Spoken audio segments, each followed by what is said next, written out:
দ্বিতীয়বার মসনদে বসার পর প্রথমবার মুখোমুখি মোদি ট্রাম্প।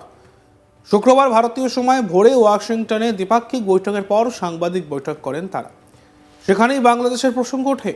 ট্রাম্প বলেন, বাংলাদেশের সমস্যার সমাধান করার বিষয়টা আমি প্রধানমন্ত্রী মোদির ওপরে ছেড়ে দিলাম। আর তারপরই মোদি বলেন, ভারত নিরপেক্ষ নয়, ভারতের পক্ষ আছে, ভারত শান্তির পক্ষে। তাহলে কি এবার মোদি বাংলাদেশে শান্তি ফেরাতে সেনা পাঠাবেন? এই প্রশ্নই জোরালো হচ্ছে। অশান্ত বাংলাদেশ, তার মাঝেই আমেরিকায় পালাবদল। ট্রাম্প মসনদে বসেই যে বাংলাদেশকে কড়া বার্তা দেবেন তা আগে থেকে অনেকেই মনে করেছিলেন। তবে এবার দেখা গেল অন্য ছবি। বাংলাদেশের বর্তমান পরিস্থিতি নিয়ে কড়া বার্তা তিনি নিজে না দিয়ে সবটাই ছেড়ে দিলেন বন্ধু মোদির ওপর। শুক্রবার ভারতীয় সময় ভোরে ওয়াশিংটনে দ্বিপাক্ষিক বৈঠকের পর প্রধানমন্ত্রী মোদির সঙ্গে যৌথ সাংবাদিক বৈঠক করেন ট্রাম্প। সেখানেই এক সাংবাদিক বাংলাদেশ প্রসঙ্গ উত্থাপন করেন। আর সেই সাংবাদিক ট্রাম্পকে প্রশ্ন করেন, বাংলাদেশ নিয়ে এই মুহূর্তে আমেরিকা কিছু পদক্ষেপ করবে কি করবে না। সেখানে ট্রাম্প স্পষ্ট বার্তা দেন, আমেরিকা বাংলাদেশের সঙ্গে কোনোভাবেই জড়িত নয়। বাংলাদেশের বিষয়টা তিনি প্রধানমন্ত্রী মোদির ওপরই ছাড়ছেন। বাংলাদেশের সমস্যার সমাধান করার বিষয়টা আমি প্রধানমন্ত্রী মোদির ওপরই ছেড়ে দিলাম। ট্রাম্প যখন কথা বলেন তখন তার পাশেই বসেছিলেন প্রধানমন্ত্রী মোদি। এরপরই মোদি রাশিয়া ইউক্রেনের যুদ্ধ প্রসঙ্গে বলেন, ভারত নিরপেক্ষ নয়, ভারতের পক্ষ আছে, ভারত শান্তির পক্ষে। আমি রাষ্ট্রপতিকে বলেছিলাম, এটা যুদ্ধের সময় নয়, সমস্যার সমাধান যুদ্ধের ময়দানে বেরোয় না, আলোচনা করেই বেরোয়। প্রধানমন্ত্রী নরেন্দ্র মোদী এই বিষয়ে কি বলেছেন শুনবো। जहां तक रूस और यूक्रेन के बीच का लड़ाई का सवाल है, मुझे खुशी है कि राष्ट्रपति ट्रंप ने शांति के प्रयासों का इनिशिएटिव लेते हुए, भारत न्यूट्रल नहीं है, भारत का अपना पक्ष है और भारत का पक्ष है शांति।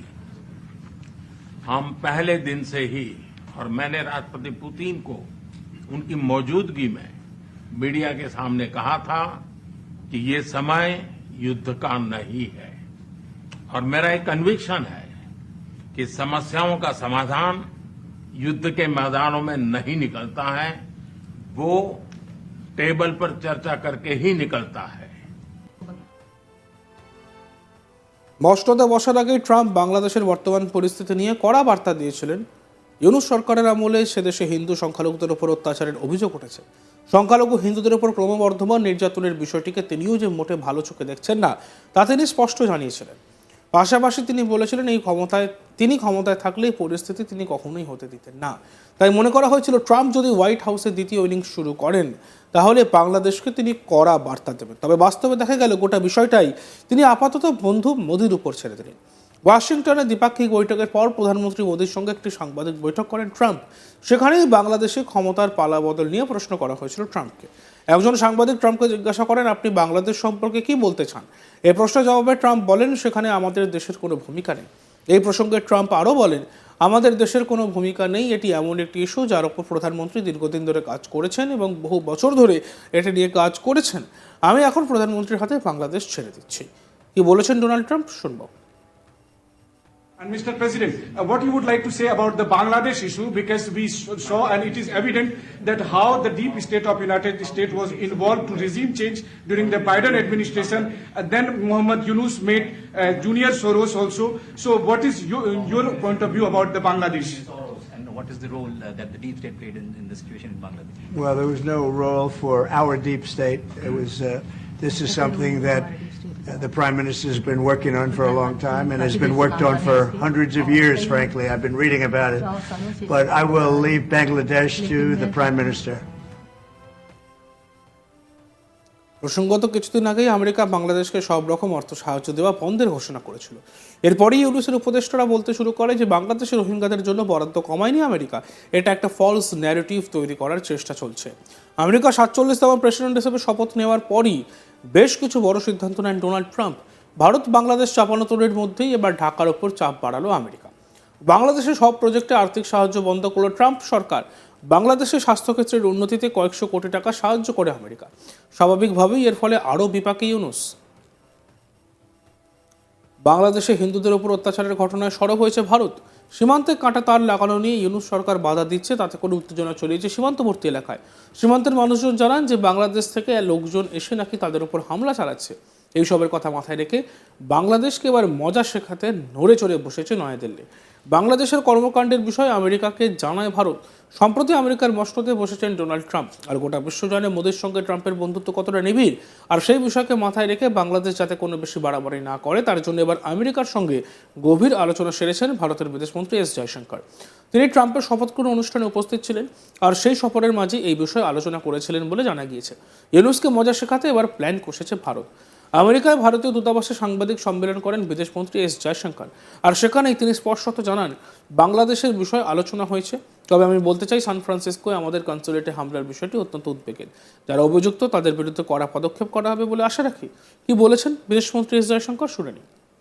Yes, we had a brief discussion on Bangladesh. I don't think it's appropriate I get into more details.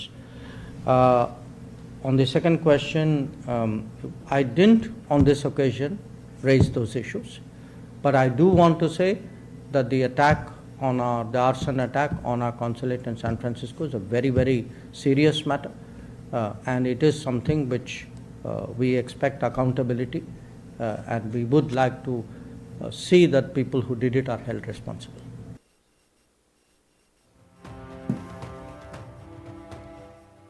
সেই সঙ্গে ভারতের সঙ্গে আমেরিকার সম্পর্ক বিষয়ে জয়শঙ্কর বলেন, আমি বলতে চাই ভারত আমেরিকা একে অপরকে বিশ্বাস করে।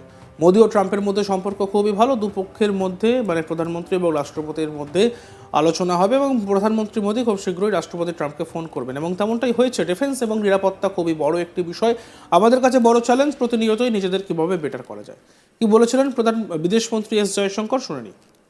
I definitely, as someone who's been involved in the relationship for many, many decades, I would say that the levels of trust are very high, and not just because in a way the trust is a more systemic sentiment.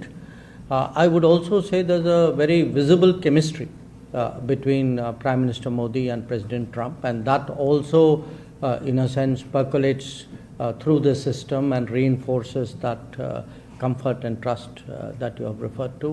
So there was a very visible appetite to get this relationship moving, to do more, to raise the bar, set bigger goals. So that was the sort of feeling in the room.